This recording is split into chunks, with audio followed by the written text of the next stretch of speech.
আসসালামু আলাইকুম রহমতুল্লাহি বারাকাতু।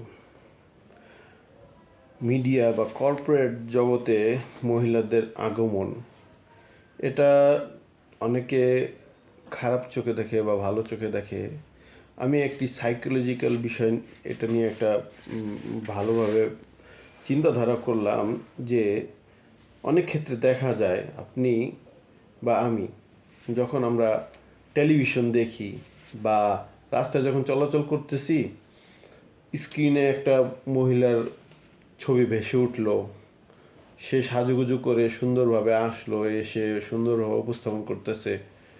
দেখা গেছে আমার কাজ ফেলে রেখেও, দেখা গেছে যে কোনো পুরুষ মানুষ তাদের কাজ ফেলে রেখে ওই মহিলাটার সৌন্দর্যের দিকে তাকিয়ে হলেও সময়টা নষ্ট করে।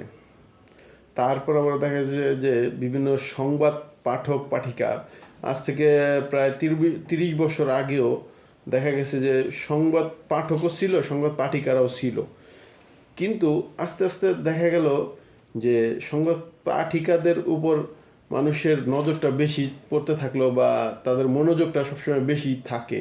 বিশেষ করে পুরুষ মানুষ যারা আছেন তারা দেখা গেছে যে মনে না চাইলেও সে যদি সুন্দরী মেয়ে হয়ে থাকে ওই মেয়ের দিকে তা কমপক্ষে এই তাকানোর উদ্দেশ্যে হলেও ওই সংবাদটা পড়ে বা দেখে বা মানে এই সংবাদটার প্রতি মনোযোগ দেয়। আর আমার মনে হয় যেটা যে কর্পোরেট দুনিয়ায় মানুষ এই সিস্টেমটাকে হয়তো কাজে লাগায়, যে চিন্তা করে যে একটা মেয়ের ছবি দিলে বা একটা মেয়ে যখন উপস্থাপনা করে সুন্দর বা সুন্দরী মেয়ে উপস্থাপনা করে, তখন সাধারণ মানুষ তো এটা সুন্দরভাবে গ্রহণ করে বা এটাতে আমার কি হয়, কর্পোরেটভাবে লাভবান হতে পারি। সেজন্যই নারী দেহের বা নারী সৌন্দর্যের কারণে অনেকে বিমোহিত হয়। আর এটা দিয়েই বড় বড় কর্পোরেট কোম্পানিগুলো ব্যবসা করার জন্য চেষ্টা করে। তো এই সমস্ত বিষয়ে আমরা একটু সচেতন হওয়ার জন্য চেষ্টা করব।